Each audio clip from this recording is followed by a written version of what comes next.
हारून रशीद نے मलिका ज़ुबैदा से ख्वाहिश का इजहार किया कि मैं आपसे निकाह करना चाहता हूँ। तो उसने कहा मेरा हक महर अदा कर लोगे? उसने कहा मैं बादशाह वक्त हूँ, मेरे लिए क्या मुश्किल है, बोलो कितना हक महर होगा। तो मलिका ज़ुबैदा ने कहा कि यहाँ बगदाद से नहर खदवाएंगे और मैदान अराफात तक पहुँचेंगे ताकि हुज्जाज को पानी की सहूलत मिल सके। उस जमाने में ये छोटा काम नहीं था, बहुत बड़ा काम था। एक मुल्क से दूसरे मुल्क में नहर लेके जाना, फिर संगलाग पहाड़ी इलाके। उसने कहा मुझे मंजूर है। नहर खुदने लगी। जब नहर मुकम्मल हो गई और सारे अखराजात का हिसाब मलिका ज़ुबैदा के हाथ में जब दिया तो उधर दजला से पानी छोड़ दिया गया था। तो इसने वो सारे कागजात यूं फाड़ करके पानी में फेंकते हुए कहा, तरकनल हिसाब इला यौमिल हिसाब, हमने इस हिसाब को यौम हिसाब पे छोड़ दिया। अल्लाह अकबर। आज हम हिसाब नहीं करते, अल्लाह भी हमारा हिसाब न करे। तो अल्लाह के बारगाह में जब पेश हो जाओ, उसके राह में दो, फिर बेहिसाब दिया करो। अल्लाह हमारा हिसाब आसान कर दे।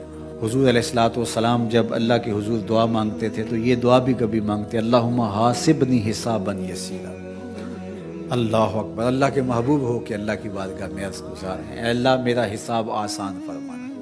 उम्मुल मोमिनीन सईदा आयशा रज़ियल्लाहु ताला अन्हा फरमाती हैं कि हुजूर हिसाब यसीर से मुराद क्या है? तो आका करीम ने फरमाया कि बस अल्लाह के हुजूर पेशी होगी, अल्लाह हिसाब देखेगा और यूं ही माफ़ कर देगा। जिसका फिर हिसाब शुरू हो गया, फरमाया वो हलाक हो गया। अगर किसी की जांच पड़ताल शुरू हो गई तो फिर वो नहीं बच पाएगा। तो अल्लाह से ये बात अर्ज़ करो कि मालिक मेरा हिसाब यसीर फरमा, आसान हिसाब, बल्कि मालिक तू करीम है, तू ना ही हिसाब लेना, तो यूं ही माफ़ कर देना।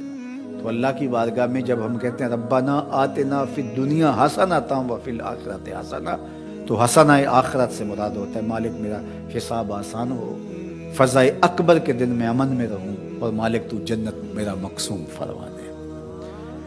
और आखिरी जुमला इस दुआ का, वक़िना अज़ाबन नार, और अल्लाह मुझे आतिश दोज़ख से बचा ले। हसनात आखिरत जब तलब की तो उसने दोज़ख के नजात की दुआ शामिल थी, क्योंकि जब दुखूल जन्नत की दुआ हो गई तो दोज़ख से बचेंगे तो जन्नत में जाएंगे।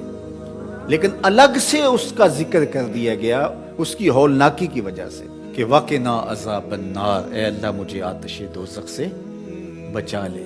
अल्लाह अकबर। हुजूर ने एक दिन जिब्रील अमीन से पूछा, मुझे जहन्नम के अजाबों का जिक्र सुनाओ। तो जिब्रील अमीन ने कहा, हुजूर अखफ़ुल अज़ाब, सबसे हल्का अज़ाब जो जहन्नम में जहन्नमी को दिया जाएगा वो ये होगा कि उसके पाँव में आग के जूते रखे जाएंगे। वैसे तो आग में डूबे हुए होंगे, आग के कुएं में फेंक दिए जाएंगे, आग के पहाड़ हैं, ऐसी वादियां हैं जिनसे जहन्नुम भी एक दिन में 700 मरतबा पनाह मांगती है। लेकिन सबसे हल्का अजाब, अखफ़ुल अजाब, सबसे खफीफ तरीन अजाब जो जहन्नमी को जहन्नुम में दिया जाएगा, तो उसके पाँव में आग के जूते रखे जाएंगे, बाकी उसका आग में बदन नहीं होगा। ये सबसे हल्का अजाब होगा। लेकिन यगली मिनहुमा दमागुहु, उन आग के जूतों की शिद्दत और हिद्दत और गर्मी और हरारत इतनी होगी कि उससे दिमाग पिघल के नाक और मुंह के रास्ते से बाहर आना शुरू हो जाएगा। ये सबसे हल्के अजाब की कैफियत है। जो सख्त अजाब है अल्लाह याज़ बिल्लाह। तो इसलिए आतिश दोज़ख से पनाह मांगो कि अल्लाह मुझे आतिश दोज़ख से बचा। इस दुनिया की आग से फरमाया 70 गुना ज्यादा तेज है वो आतिश दोज़ख, और वो बदन के साथ चिपक जाए। ये तो सिर्फ जलाती और खुश करती है,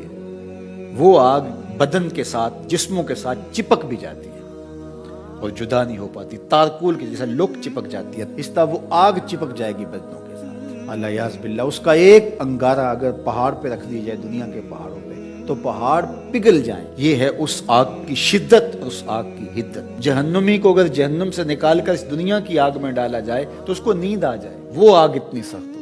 70,000 जंजीरों में जहन्नुम को डाल करके जब मैदान हशर में लाया जाएगा, ये तो एक लंबी सी गर्दन दी जाएगी जहन्नुम को, लोगों के सरों के ऊपर घूम रही हो, और वो कुछ बद आमाल करने वालों को जहन्नुम ढूंढ रही होगी। और फिर जब भी मखसूस कुछ जराइम है, उन जुर्मों का करने वाला उसे नजर आएगा तो वो गर्दन वहां से दबोच के उसको अपने अंदर फेंक ले। और जब वो इंसानों के सरों पे घूम रही होगी तो बदन थर थर कांप रहे होंगे, कलेजे दहल रहे होंगे, क्या होलनाकी का मंजर होगा। तो इसलिए अल्लाह की बारगाह में ये तीसरी दुआ इस दुआ में शामिल की गई, وقنا عذاب النار، اے اللہ آتش دوزخ سے بچا، اس دن کی سختیوں سے بچانا، اس دن کی مشکلوں سے بچانا۔ آئیے مل کے اللہ کی بارگاہ میں یہ دعا مانگ لیتے ہیں، ربنا آتنا فی الدنیا حسنۃ وفی الآخرۃ حسنۃ وقنا عذاب النار۔